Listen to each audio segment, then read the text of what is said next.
Morning. Hey everyone, how are you? Welcome to Caroline's Table. Today we are going to talk about some really important women's health issues, and I'm excited to chat with all of you about this. We are talking about hormones, we're talking about perimenopause, menopause, hysterectomies. We're going to dive right into it. This is such an important topic for women, and I'm not coming to you as a doctor. I'm not coming to you as an expert. I'm coming to you just as another woman to share what happened with me and to start a conversation. I think when it comes to hormones, especially for women, it's such an important and vital topic in women's health, and something that so many of us get misinformation about. And there is no one standard of care. So it isn't like I can say to you, well, this is wrong, so you should be doing this. There's so much more information about how to help women through the passage of perimenopause or menopause. And I want to talk about with you today, and I want to share my personal story with you. I see so many of you jumping on, so thank you for joining. Yes, Suzanne clued me in on this 25 years ago. My mother-in-law was a total pioneer when it came to health and hormones, and debunking a lot of the mystery about hormones. And I would love, well, she does know now. she is right here with us, I'm sure. I love how far we have come in understanding how important hormones are for women. But I'm fine, Barbara. Don't worry. I'm not about to make a scary announcement. I'm sorry if that came off like I was going to make some. I'm actually great.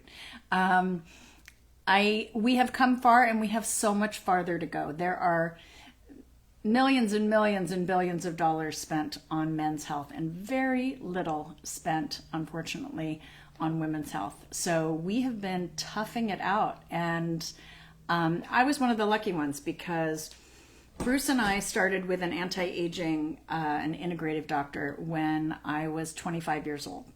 So when I was 25, I was prepping for my wedding with Bruce, and I got very fatigued and very tired, and I went to my regular GP, and I was out. There was something very wrong, and he kind of listened to my heart, and he checked my pulse, and he said, "You're fine." And I said, but I'm not. And that's when I found another doctor that my friend Lori Feltheimer introduced me to. And she said, I went to this doctor, and he was an integrative medicine doctor. So he took all of my blood, he checked all of my levels, and I was in the middle of adrenal burnout. So when you burn out your adrenals, when you're just stressed, you can hit that point of just major fatigue. So he rebuilt me with all of the protocols that integrative doctors use. There were herbs, there were IV drips, there were supplements. And so listen, I was lucky because he's someone who was prescribing hormones. So for me, when I started having issues after I had my kids, there can be some, when your estrogen dips, when you're breastfeeding, you can have some issues that are really quite uncomfortable, but that's what your body needs to make milk. Then as you start going through perimenopause, your hormones are doing this. I think perimenopause is the most difficult time, because your hormones will dip and surge and dip and surge. And that becomes very difficult to treat with hormones, because you're not sure how much you should take or when you should take it.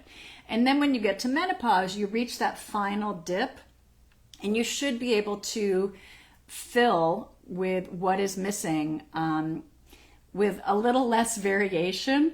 So listen, I had gone through perimenopause, and when I started taking my first hormones when I was in my late 30s. So I was at that time on bioidentical estrogen.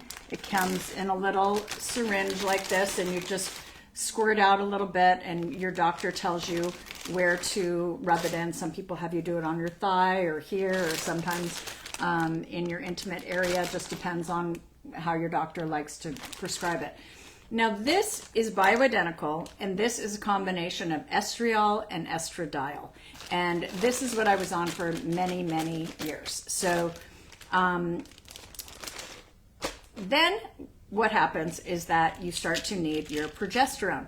Progesterone is the anti-carcinogen. So the estrogen needs to be balanced with progesterone. So the progesterone, our bodies make half the month, and then you get your period. So that's how it works. You've got your estrogen every day of the month, your progesterone half of the month.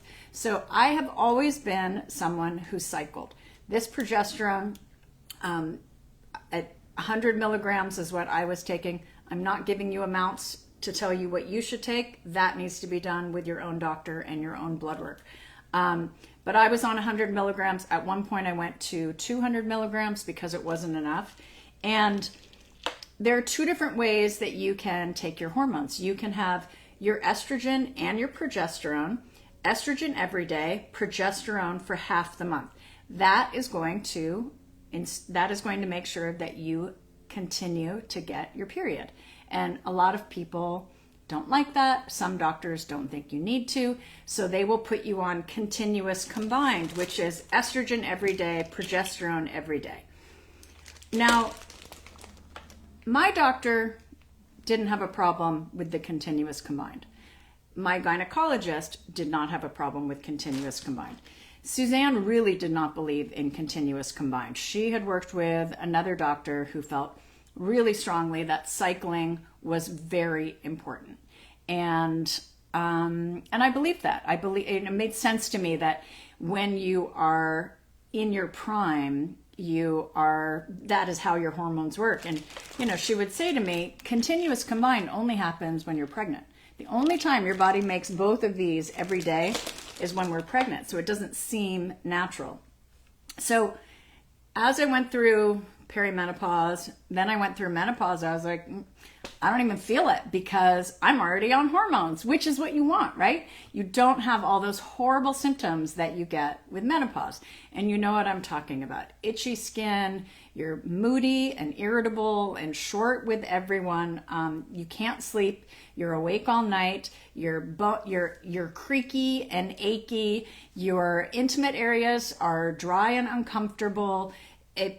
You know the symptoms, Suzanne. We called them the 7 dwarfs of menopause because I know when Suzanne went to talk about menopause, when she wrote the first hot flashes, yes, Nicole.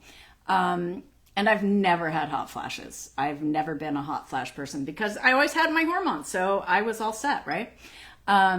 Suzanne, when she first went to talk about hormones, she said, "Oh, Caroline, I don't want to be the menopause lady." And it was so much more taboo back then. And every show she was going on was a male host. And she's like, "Oh God, they're going to..." And I said, "You know what, Suzanne, this is your information to share." So she did it. And she was a pioneer. And she taught us all about bioidentical hormone replacement. And I know there are millions of women out there who got their first information from reading her books. At the time, it's whether it was itchy, bitchy, sleepy, sweaty, bloated, forgetful, and all dried up. So, when you don't have enough progesterone, you can't get that, what was it that I wanted to do? So, and there are a few others as well. I came up with that for her because I was like, you have to make this funny somehow so that you can have a conversation about it.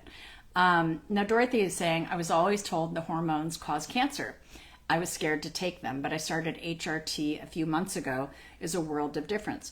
Well, one of the big things that Suzanne always talked about, and everyone in the hormone world talks about, is the Women's Health Initiative. And this was a study that was done with a very large group of women. And the results came back that women were getting an increased risk of cancer and heart disease, to the point that they had to stop the study and halt it because they said it is not ethical for us to continue this with so many women who are at higher risk of these very serious conditions.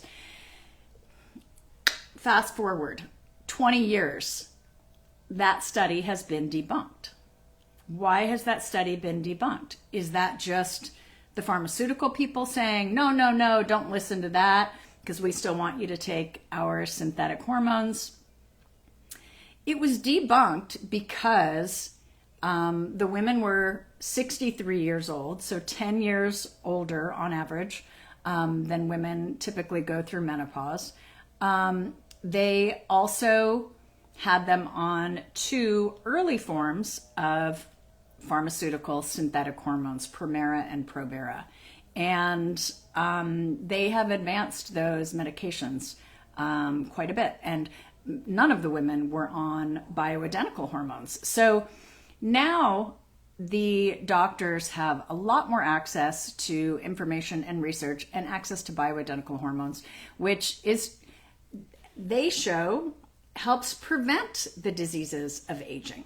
So here I was fighting the good fight. I'm not going to deal with menopause. I am feeling good. I'm healthy and I'm well and I'm vibrant and my brain is sharp and my mood is good and I have a libido and everything was good. I started having an issue where I was bleeding, and the bleeding got more heavy. So every period I had was just longer than it had ever been. And sorry, this is graphic, but who else is going to talk to you about women's health? We're going to discuss it together. So I would go into my doctor. He said, your lining is a little thick. I don't like this. I'm going to adjust your hormones a bit. And he'd add a little bit of this and a little bit of that. Wasn't solving the issue. I was still bleeding a lot. Well, then it got to the point where I was bleeding so much that now you're on an airplane and you have this constant worry in your head. You're out playing pickleball, constant worry, and am I going to bleed through? I'm like, my God, I was in my late 50s or maybe my early 60s. I'm like, my God, I still can't have a period without bleeding through. I mean, this is crazy. So what happened is that 2 gynecologists, and I was having other symptoms as well. And I had a cyst on an ovary, and they kept saying, it's benign, don't worry. But the bleeding was an issue. So my gynecologist retired, and he was wonderful. He was also a pioneer. He said to me, your mother-in-law did more for women's health than any of us. And he had done so much research, and he said she brought more people the information that helped them to get good care. And I quoted him at her memorial, because for a doctor to say that about a lay person, but he knew she had a megaphone, and the megaphone that she had brought people to bioidentical hormones. So listen, I believed in my system. I believed in my bioidentical hormones, and I believed in my progesterone, and I was going to cycle, and I was going to keep cycling because that's what I had been told was the best thing to do. Not by my general practitioner, who would always prescribe my hormones. Not by my gynecologist, because he believed that I should be on continuous combined. I went to a new gynecologist last year. Violet and I both went. And Camelia had been to this one. She's very, very, very smart. She's, I call her the $1 million gynecologist. She's unbelievably expensive. And I thought, you know what? Violet's had so many issues. We're just going to go see her and see how it goes. And she is gynecologist to a lot of celebrities. A lot of princesses fly in to see her and have her, deliver their babies. So she's an OBGYN. She is very opinionated, very smart, very research oriented. And she is absolutely, I would say, the opposite in terms of how Suzanne had studied and viewed hormones with the doctors that she had worked with. And it was difficult for me to accept what she was saying. But she did an exam, Her name is Ali Abadi. And you've seen her on talk shows. She's been on all kinds of talk show circuits. She's the notable gynecologist of the era right now. And when she came in and examined me, she said, well, you have a cyst on your ovary, you have polyps in your uterus, and the lining of your uterus is thickened, like by a lot. And she said, I don't like what I see. I want to take this out. And I said, excuse me? And she's like, no, I don't like it. I want to get rid of it. It's a dead organ. You don't need this. There's trouble here. I think we should just take it out. I think you should just take it out, and then you'll be done. You'll just never even have to see me again. And well, why can't we just adjust my hormones? And she's like, we can try that. I can try. And, she's like, wait, why are you cycling? Why are you taking? And I said, well, because this is the way that, I'm talking to a doctor who is at the top of her field, and I'm going to explain to her why I think I should still be cycling. And she looked at me and she said, you can keep doing what you're doing, but you're going to get what you've been getting. So are you happy with where you are right now? Because I'm telling you, you're at risk. You have thickened lining, you've got polyps, and you have a cyst. I don't like what I see. And she looked at me and she said, I have not lost one patient to cancer in my practice. Not one. And that blew me back in my chair. I mean, you're talking to a woman. I lost, my grandmother died of cancer. My mother died of cancer. My maternal aunt died of cancer. My sister has cancer. In addition, my stepmother died of cancer. Obviously, Suzanne died of cancer. And her sister also has cancer. So much female cancer in my family. It's been this black cloud looming over my head. And I sat there and I wanted to fight to keep my uterus, and I wanted to fight to stay on my hormones the way that I had been taught my whole life, and the belief system that I knew. And, I knew because Suzanne had taught me well, and I had been to and here's someone with a totally different opinion. Cancer can be genetic. I do not have the BRCA gene, and neither do my children, but my sister does have BRCA, and my mother and my grandmother passed that down. Suzanne did not have BRCA. So I walked out of my exam room thinking wow, that was really heavy. And I walked into Violet's room, and I walked into Violet's exam room, and she had her exam. And in one 10-minute exam, Violet, who had had issues for years that we couldn't resolve, she said she has endometriosis. I said, what? Yep, she has endometriosis. It's very clear. When I touch this and she should not have pain here. This, that, and yet. So here I thought I was the one with the dramatic diagnosis, because she's all of a sudden looking at me and saying, you need a hysterectomy. She looked at Violet and said, you need surgery. So we walked out of the office. It was a high 4-figure bill. And I went home and I sat with my thoughts. And I thought, I've never had someone look at me and say, I've never had a patient die of cancer in my practice. And I thought, you know what? If this can massively reduce my risk of, ovarian cancer, cervical cancer, uterine cancer. And I talked about it with my husband, and I talked about it with my kids, and I said, I think I'm going to do this. This is really making a lot of sense to me. If I can take, this one part of something that could be a major health risk, that's a health risk for all women. So I scheduled my surgery, and I did not have cancer, Karen. I had a hysterectomy and an oophorectomy. So uterus and ovaries.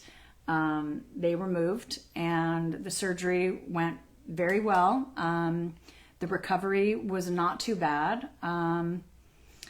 Two of my friends never had a hysterectomy. Both of them ended up with uterine and ovarian cancer. It doesn't mean if you don't get a hysterectomy that you're going to get those things. But if you take out these organs and there is no microscopic cancer left behind, then your risk is it's next to nothing. Now, my aunt decided that she was going to have a preventive hysterectomy after my mother died, after my stepmother died. My aunt went in around menopausal age, and she said, I want to have a hysterectomy. And her doctor said, why? I mean, we've done your scans, everything's normal. You have no, and she said, I don't want to be in this situation. I've watched, these women that I love die, and I want it out. So at the time it was pretty radical. No, people weren't doing that. This was, maybe 30 years ago. And she had a hysterectomy. They said everything looks great. They sent it off to the lab, as they do. The results came back. She had microscopic stage 1 ovarian cancer. And they said, we've never caught ovarian cancer this early. So this was in the medical field. This was something that they really wanted to study, because they said, usually by the time you catch ovarian cancer, it's stage 3, stage 4, one of the tougher cancers to manage and cure. And we thought, she's in the clear. That microscopic cancer came back in the lining of the stomach, in the peritoneum, and she lived for 5 years. Brutal. How, when you catch it that early, were they still not able to take care of it? So, again, my doctor, she is very pro-surgery. Not everyone believes in that. Suzanne didn't. Suzanne was not a, be safe, cut it up. That just wasn't. And I respect everyone's decision about what they want to do with their bodies. This was the decision that I made. I also had this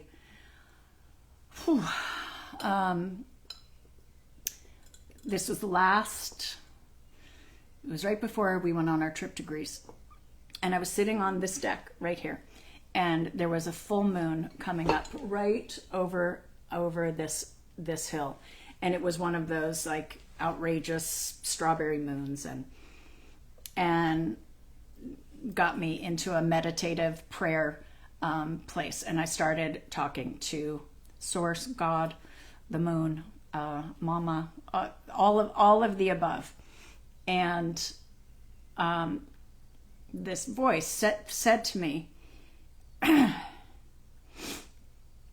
you have been absorbing so much toxicity for so long, and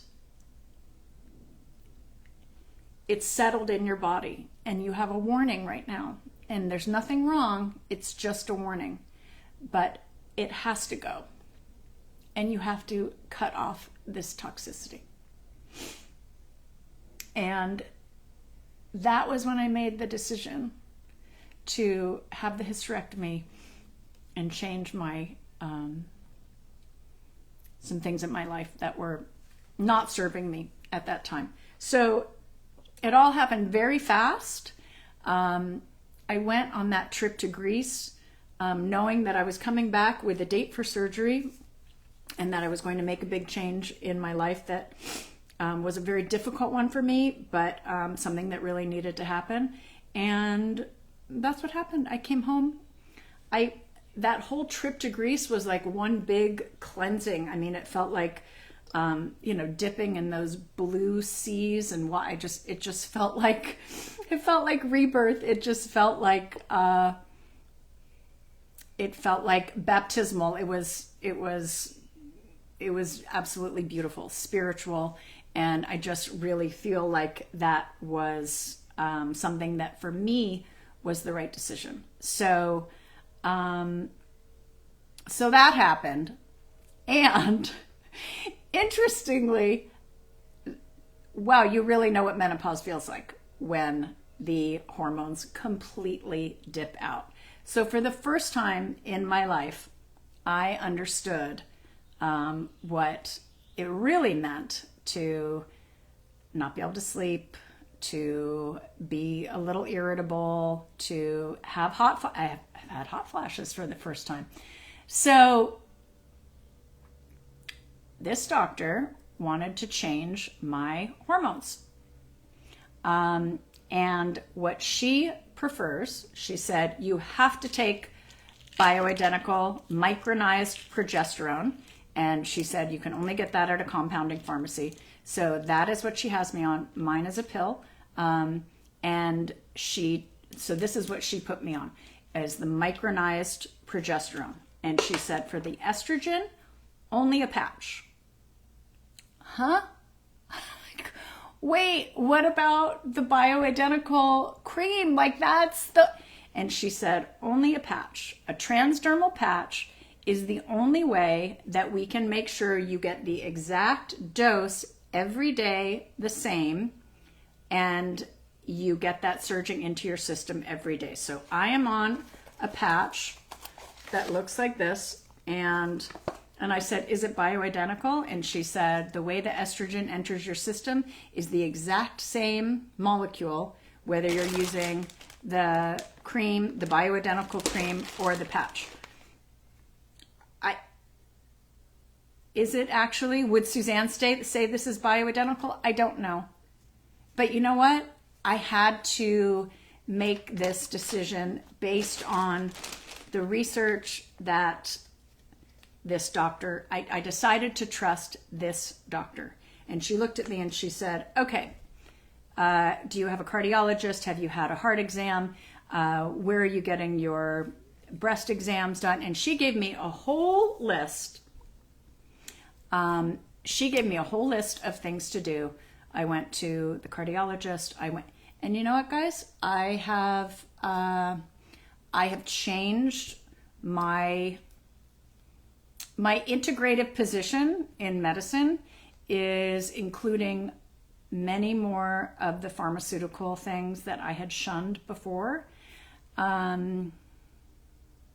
because I've buried too many people. I'm now looking at using the best of what the research is showing me. Why progesterone if you no longer have a uterus? Great question, Mary. Because some women, you don't have to go on progesterone, but it helps women to sleep better. So that's why she has me on the progesterone.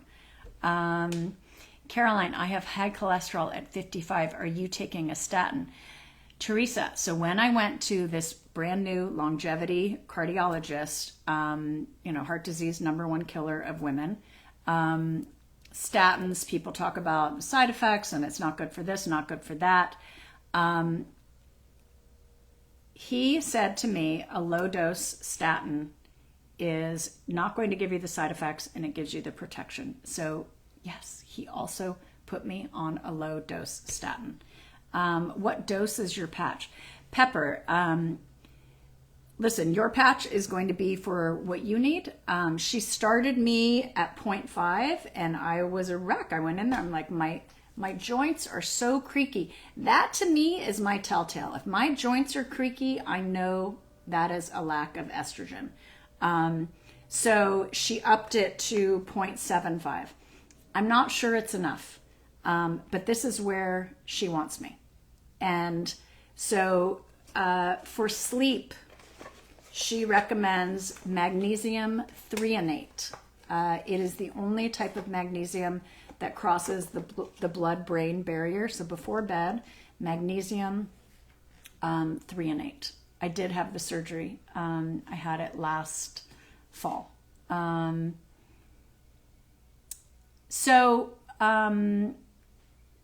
don't know. I have to look at the name of my statin. I think it's a generic one, so I'm not going to know the which one it is.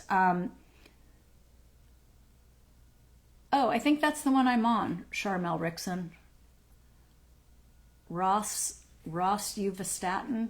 The lowest dose does not cross the blood-brain barrier.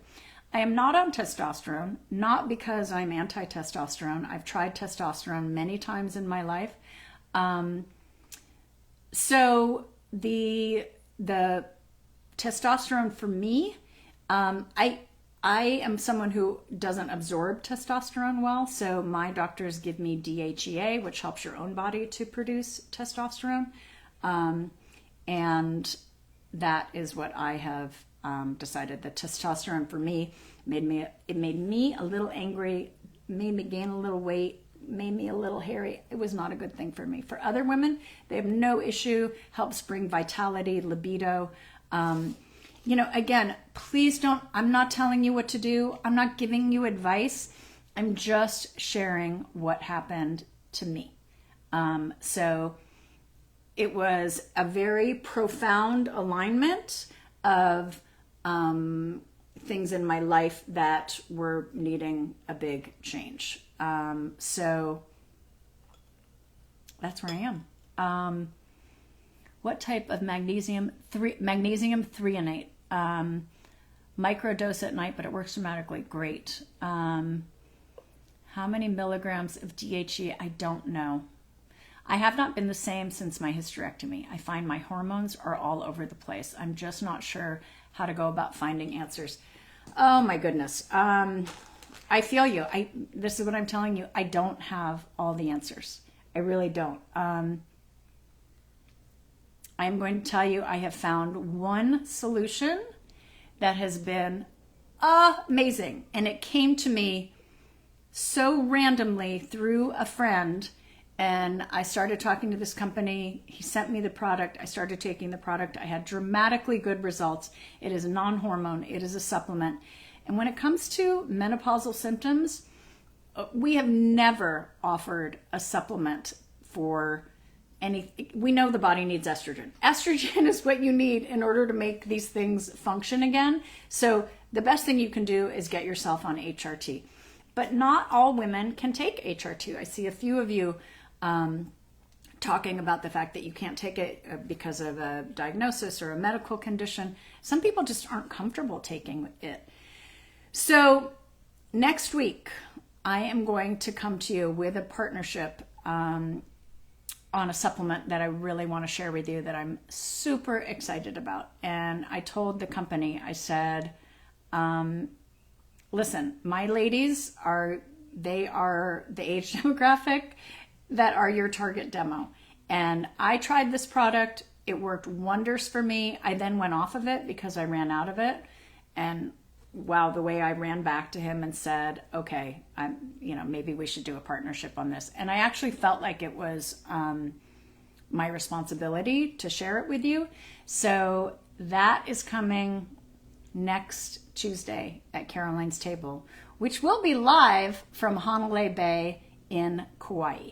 So that is where I'm going to, introduce you to a supplement that has really helped me with one of the major symptoms of menopause. So now Gail said I can't do estrogen, it caused bleeding. So again, estrogen, progesterone, it's the combination and getting it right. But I'm telling you that, but I couldn't get it right. I couldn't get it right to the point that my doctor said, I want this to go. So yes, that's what happened. Yes, Violet had surgery for endometriosis, and she had a phenomenal result from that. Endometriosis can take 10 years to diagnose. I mean, women, the suffering that women go through and being gaslit by doctors who say like, oh, everything looks fine, because you can't see it. You can't see it until you go in to do the surgery. So that was a a huge issue for Violet to finally get on top of her health. So, listen, I really appreciate the expertise that this doctor gave me, Dr. Aliabadi. Sometimes we go into things closed-minded because we've learned a certain way. I am open to other. I'm open to all areas of expertise. I am here to listen, to learn, to evolve. I'm going to take the best of what I learn. And I'm not saying that that is the right thing for you or anyone else. This is a doctor who, she has a lot of patients who have the BRCA gene, which is the precursor for breast cancer or ovarian cancer. And she is one of those people who really believes like bilateral mastectomy and full oophorectomy, hysterectomy. That's what she believes in. And not everyone believes in that. Some people choose to keep their body parts and to monitor. Would never tell any woman what to do. I think you have to find a doctor that you trust, and I think you have to really follow a protocol that feels right. So it is very difficult. There is not one standard of care. There is no this is the best way or that's the best. I can't tell you that. I can only tell you the choices I've made. Is it perfect? No. I mean, I've had some side effects and the joints, not great. I got the mood balanced within a few weeks. Violet is not having a hysterectomy. Violet's fine. Are you talking to a friend? How outrageous is it that insurance does not pay for hormones? That pisses me off because you know what they pay for? They pay for all the medicines for men, all of these, all of them. They're covered by insurance. So a man's erection is more important than a woman's overall health and wellness. We need hormones to survive. They run everything.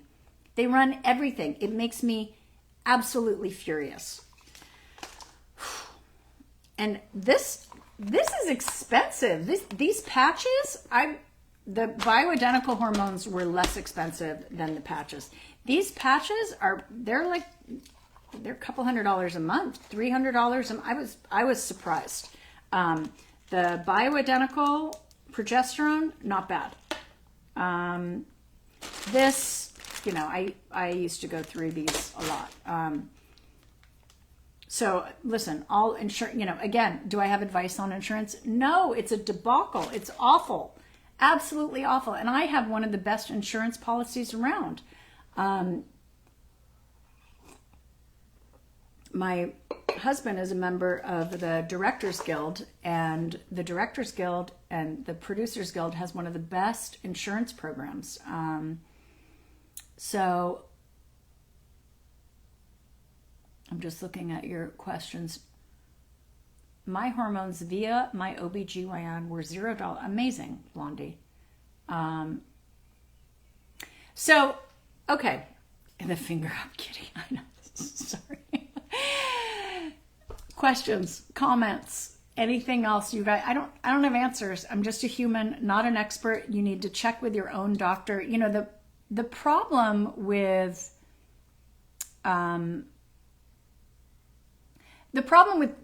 when Suzanne was talking about these things is that there were so few doctors who were actually prescribing bioidentical hormones that she had such a hard time helping you find someone who could actually distribute this important life-saving medication. And now, I mean, listen, they're all over, and there are telehealth companies that if you're in a rural area and you don't have access, you can do these things through blood tests and telehealth, or you can get to a major city, get the treatment that you need, and then work remotely, and maybe you have to go in once a year. Bigger issue is that it's not affordable for everyone, and that breaks my heart. Weight gain, you bet, Rachel. Weight gain. So, the labs, the doctor visit, getting started is expensive. It is one of the most important things you can do. Maintaining the weight, peptides, yes, I do low dose a GLP. I take tirzepatide, very low dose, and again, not everyone can afford that. Not everyone wants to be on it. But for me, that was like an extra 10 to 15 pounds. I'm like, where did this come from? This is not, I don't own this weight. I exercise all the time. Sometimes I indulge in my food. I'm not like a little bird eater. But that was a big one for me. So very low dose. I'm on the tirzepatide, which is the bioidentical version of Mounjaro. And it's a lot less expensive. And I just take a little nip, and then I'll go off of it for weeks, and then a few pounds creep back up. And listen, this is something that helps bring your insulin into range. So as we age, our insulin resistance gets worse, and all of a sudden you're not able to metabolize those sugars and carbohydrates the way that we were when we were younger. So a peptide such as tirzepatide or semaglutide is something that helps to bring that down so that your body can metabolize sugar and carbs better. Now, what it does is it takes away the chatter of that. I'm constantly hungry. I am one of those always hungry people. So, if you're someone who has that noise and you always have that food hunger, you have the big meal and then you're sitting, an hour and a half later going, maybe I'd like something sweet. That it has helped with that food chatter. So again, not everyone believes in, there are a lot of good studies related to Alzheimer's with GLPs, helping to prevent that. It is not over the counter, Lori. It is something that you have to get. You do need to make sure you're eating plenty of protein. And they now have a GLP pill that is coming out. Right now it has been, for me, it's just a once a week injection. And listen, there's no taboo in talking about, a lot of people are concerned. I'm seeing a lot of chatter about, Hollywood is getting too skinny again, and you're glamorizing stick thin women, and this isn't good for young girls. And lots of thoughts on that. I see that there are people who look extremely thin and gaunt. When you are in the public eye, are you trying to be a role model for other people, or are you just living your life and now other people are looking at you? I'm absolutely horrified by the way people are coming down on Ariana Grande. So does she have a medical illness? Has she asked people to stop commenting on her body? If she has a medical illness, which most people believe that she does, why are we commenting on it as though she doesn't know? Isn't that worse to take someone who's having like such a serious issue and have random people go on the internet and say, this is not healthy and she is not. If you had a serious medical condition, would you want the whole world saying, you have an issue and you're not? She's obviously trying to work through what is an issue for her. So listen, I am not saying that it is not an issue that women who get super thin get glorified. But to me, that's changed a lot. The super model skinny world that we all grew up with, where everyone looked like Cheryl Tiegs, and they were all, very tall, very thin, and you couldn't even be on TV unless that was your body type. And we have changed a lot. There are so many, we have so much more body inclusivity. So I think people are upset because they feel like we're reverting back to this stick thin, this heroin chic culture. And that is a danger for young women to feel like, what if I don't look thin enough? But that is our job. That is our job as the parents and the people in your community. If you're looking at someone and you say like, well, why is she so thin? That is your job to tell your daughter that this is an issue. And it is not your job to tell Ariana Grande or anyone else. I think it's cruel. I think it's cruel to take someone who everyone is convinced clearly has a medical issue and continue bullying her online as though she doesn't know. Anyway, do you have any side effects? When I first started taking semaglutide, yes, I was super nauseous, but I was on too high of a dose. Nancy said, I'd rather look like Sophia Loren and eat pasta. That's what she said. She said, I could be a size, 2. She's like, but then I couldn't drink the wine and eat the pasta. I agree.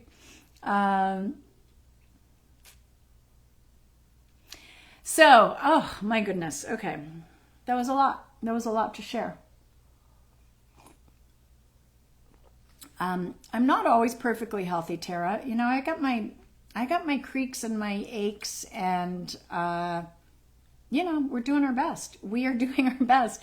And I try with my family members, we've all got and my girlfriends. I'm like, we can bitch and moan about aches and pains and I got this and I got, let's give it a time limit. Let's give it 10 minutes. And then we're going to talk about all the wonderful gifts and gratitudes in our life.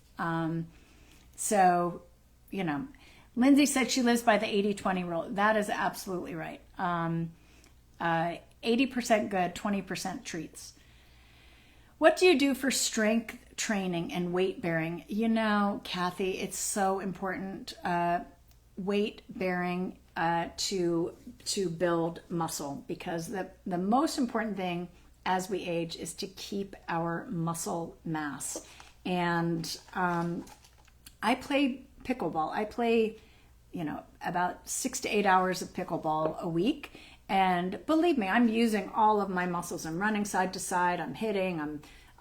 But I should be doing weight training, and I don't. I should be eating more protein, and I don't. So I'm not one of those people who counts and writes things down. I try to live a mostly processed food free life. I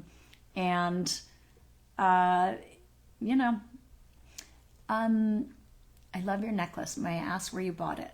This was a gift from Suzanne. She gave this to me on my birthday, and it was something that she bought for herself at a little antique store in France. And she said, I was walking by and I saw it and I thought, God, I wish Alan would buy me diamonds. And then I went, fuck it, I can buy my own diamonds. So she went in and she bought it and she gave it to me. I burst into tears when she gave it to me because she wasn't with me. It was a birthday, and it was when she was maybe a year and a half before she passed. And I knew when she gave it to me that she was going to die. So to me, jewelry from the mom, when the mom has died or is about to die, it's just like, I'd rather have her than the jewelry. So I knew, as beautiful as it was, I knew when I got this that I wasn't going to have long with her. We never talked about it. She would just say, I'm going to win, always. She stayed so positive all the way till the end. I have one picture of us together on one of the last visits that I had with her. And she slumped her head down into my arm. And she was quite weak. and I had made her her favorite pork chili verde, and I have a picture, and it's one of the only times I've seen her look frail, and I think in that moment she was not trying to be strong for me. I think she was needing me just to be there because, listen, she was with Alan for every step of that, and because she wasn't feeling well, there wasn't a lot of opportunity for us to be there. Because she wasn't feeling good. She kept saying, well, wait till I feel better. And, we just wanted to go and hold her hand, but they had their little, the two of them. I was working with a medium after she passed, and he said to me, I'd been making, it was like 3 months after she died, and I was making a batch of pork chili verde. And when I was talking to my friend who was a medium, he said, Suzanne said, you need to have flowers in your house. She's like, you need flowers here. And she's like, you should always have flowers around. So I don't know if you've noticed, but I always have flowers in the house now. And he said, she's showing me pea soup.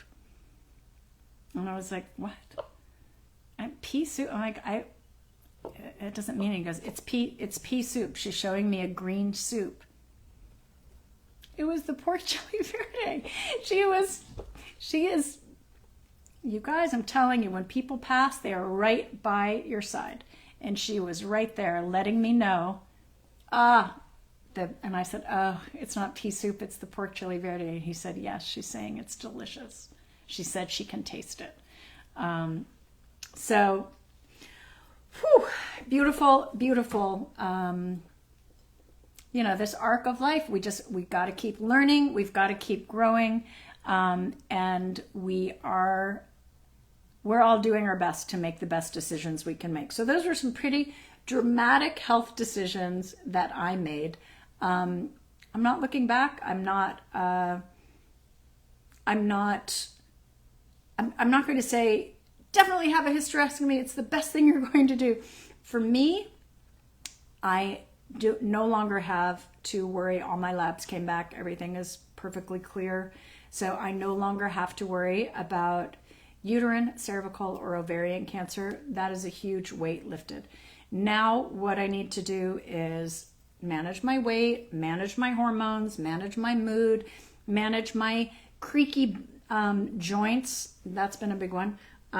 Manage my my sleep, which has been a big one, and the intimacy issues. So, as I mentioned earlier, this is what I'm going to talk to you about next week. You can see I've used all of this in the blister pack. It's time for me to get a new one.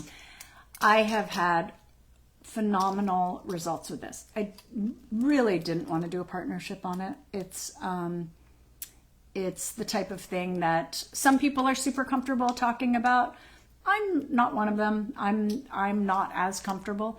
This was such a game changer for me that when I ran out of it and noticed the symptoms come back almost immediately, I called the manufacturer and I was like, okay, I need more samples and we have to do a partnership, because I said, I just feel like it is my moral responsibility to share with these women that I care about so much, a solution that is non-hormonal. So for all of you who can't take estrogen,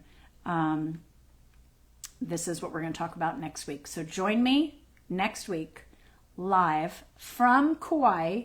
We will be in Hanalei Bay. Bruce has a Starlink, so we're going to have great Wi-Fi.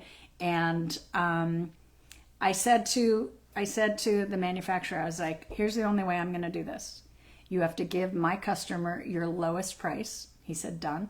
I said, you need to give them 1 free month. He said, done.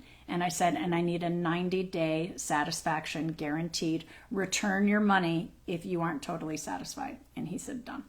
So that's what we're going to talk about next week. But Brenda, I haven't talked about the name of the product. We're going to talk about it next Tuesday at Caroline's table. It is not a prescription. It's a supplement. It's effing phenomenal. It's a good one, guys. You know, I'm super selective about any partnerships, but when something is this aligned, I feel like this is time to share. So thank you so much for joining me. Yes, you can order in Canada. Love you guys so much, and it feels good to share. So I will see you. You'll see me back this Thursday at Caroline's Table. We're going to be cooking something fabulous. But next Tuesday is the one I really don't want you to miss. Next Tuesday from Hawaii. Bye, guys.